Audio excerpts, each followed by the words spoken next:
तर इथं आता तुम्ही कलर पाहू शकताय, आपण दोन्ही प्रकारची मिरची पूड वापरले, त्यामुळे झणझणीत असा लालसर कलर आलेला आहे। नमस्कार मैत्रिणींनो, मी मृणाली, प्रफुल्ल मृणाली ब्लॉग मध्ये आपलं स्वागत करते। तर मैत्रिणींनो, आज मी कोल्हापुरी पद्धतीने तिखट मिरचीचं लोणचं कसं बनवायचं ते दाखवणार आहे। तर व्हिडिओ सुरू करण्यापूर्वी तुम्ही जर आपल्या चॅनलवर नवीन असाल तर आपल्या चॅनलला सबस्क्राईब करून घ्या। तर चला मग तिखट मिरचीचं लोणचं बनवण्यासाठी लागणारं साहित्य बघून घेऊयात। तर इथं मी मिरच्या घेतलेल्या आहेत। तर ह्या मिरच्या आपण स्वच्छ धुवून कोरड्या कापडाने पुसून घेतलेल्या आहेत। तसेच इथं मी लसूण घेतलेला आहे। त्यानंतर इथं मी 3 लिंबू घेतलेले आहेत। त्यानंतर इथं मी मोहरीची डाळ 3 चमचे घेतलेले आहे, बडीशेप 2 चमचे, 1 चमचा धने, 1 चमचा जिरे, इथं मी अर्धा चमचा मेथ्या घेतलेल्या आहेत, तसेच 2 चमचे मीठ। त्यानंतर इथं मी 1 चमचा बेडगी मिरची पावडर घेतलेली आहे, तसेच काश्मीरी मिरची पावडर 1 चमचा, हळद अर्धा चमचा, हिंग अर्धा चमचा आणि त्यानंतर तेल 150 ग्रॅम। तर आता आपण कृतीला सुरुवात करूया। इथं आता आपण ह्या मिरच्या पूर्णपणे कोरड्या करून घेतलेल्या आहेत। त्याच्यामध्ये थोडा जरी पाण्याचा अंश राहिला तर आपलं लोणचं लवकर खराब होतं। तर आता आपण ह्या मिरच्या कट करून घेऊया। तर इथं आता मी कात्रीच्या साहाय्याने ह्या मिरच्या कट करते। आपल्याला थोडंसं तिरकं असं कट करून घ्यायचं आहे। अशा पद्धतीने आपण सर्व मिरच्या इथं चिरून घेतलेल्या आहेत। तर आता आपण याच्यामध्ये लसूण आणि लिंबू देखील चिरून घालूया। लसूण आपल्याला अशा पद्धतीने चिरून घ्यायचा आहे, म्हणजे आपला जो लोणच्याचा मसाला आहे तो आतपर्यंत मुरला जाईल। अशा पद्धतीने आपण लिंबू देखील चिरून घेऊयात। तर आपल्याला लिंबातील बिया काढून घ्यायच्या आहेत, नाहीतर आपल्या लोणच्यामध्ये याचा कडवटपणा मुरला जाईल।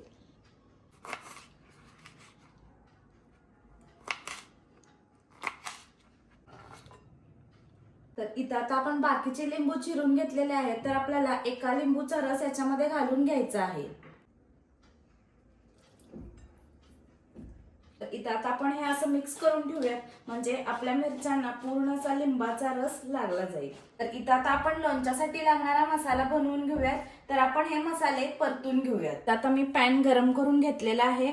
तर आता आपल्याला याच्यामध्ये धने घालायचे, तसेच जिरे, त्यानंतर बडीशेप। हे आपल्याला मंद आचेवरती 2च मिनिटं परतून घ्यायचे आहे। जास्त वेळ आपल्याला मसाला भाजून घ्यायचा नाहीये, नाहीतर मसाला करपला जाईल। तर इथं तर तुम्ही पाहू शकताय आपला मसाला छान भाजला गेलेला आहे, याचा खमंग असा वास सुटलेला आहे। तर आता हे मी एका ताटामध्ये काढून घेते। ताट पण आपल्याला कोरडं घ्यायचं आहे, कारण आपल्याला याच्यामध्ये पाण्याचा अंश कुठं लागू द्यायचा नाहीये। तसंच आता इथं मी गॅस बंद केलेला आहे। तर आपल्याला फक्त गरम पॅन मध्ये मेथ्या 2 मिनिटं परतून घ्यायच्या आहेत। 2 मिनिटं आपण हलक्या अशा मेथ्या परतून घेऊयात। या मेथ्या देखील या मसाल्यांमध्ये आपण घालून घेऊयात। तसेच आता आपण इथं जी मोहरीची डाळ घेतलेली आहे ती देखील 1 मिनिट आपण पॅन मध्ये परतून घेऊयात।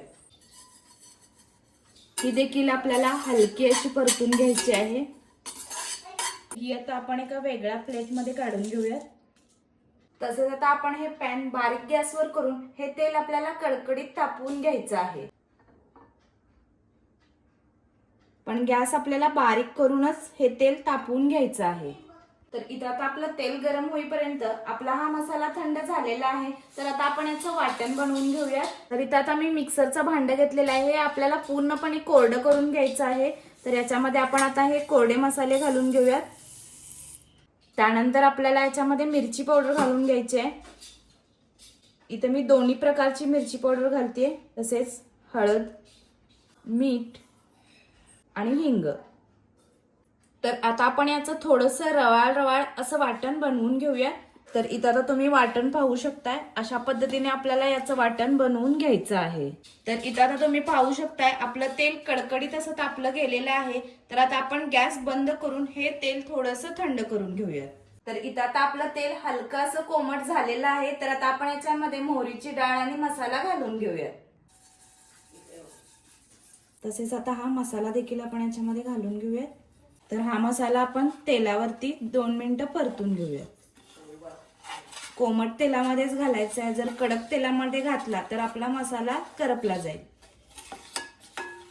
तर आता आपल्याला हे मिश्रण पूर्णपणे थंड करून घ्यायचं आहे। आणि मगच हे मिश्रण आपल्याला मिरचीवरती ओतून घ्यायचं आहे. जर हे मिश्रण आपलं थोडं जरी कोमट असेल तर आपल्या मिरच्या शिजल्या जातील, म्हणून आपल्याला हे मिश्रण पूर्णपणे थंड करून घ्यायचं आहे. इथे आता आपला हा मसाला पूर्णपणे थंड झालेला आहे, तर आता आपण हा या मिरच्यांवरती घालून घेऊयात. आपण हे चांगलं मिक्स करून घेऊयात.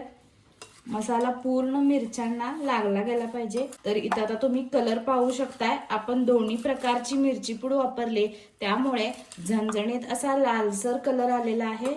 तर इथं आता तुम्ही पाहू शकता, हे लोणचं आपण साठवून ठेवण्यासाठी इथं मी काचेची बरणी घेतलेली आहे. ही बरणी स्वच्छ धुवून कोरडी करून घेतलेली आहे. यामध्ये कोणताही पाण्याचा अंश आपल्याला ठेवायचा नाहीये, नाहीतर आपलं लोणचं लवकर खराब होईल. तर आता आपण हे लोणचं काचेच्या बरणीमध्ये काढून घेऊया.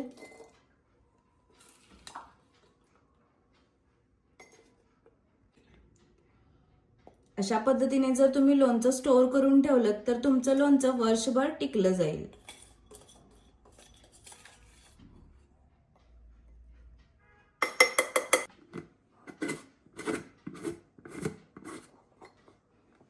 तर अशा पद्धतीने तुम्ही मिरचीचं लोणचं नक्की बनवून पहा आणि ही रेसिपी तुम्हाला कशी वाटली ती मला नक्की कमेंट करून सांगा.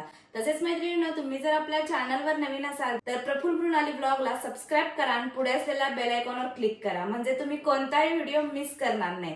तर मैत्रिणींनो, पुन्हा भेटूया अशाच एक नवीन रेसिपी सोबत. तोपर्यंत मस्त खा आणि स्वस्त राहा. धन्यवाद.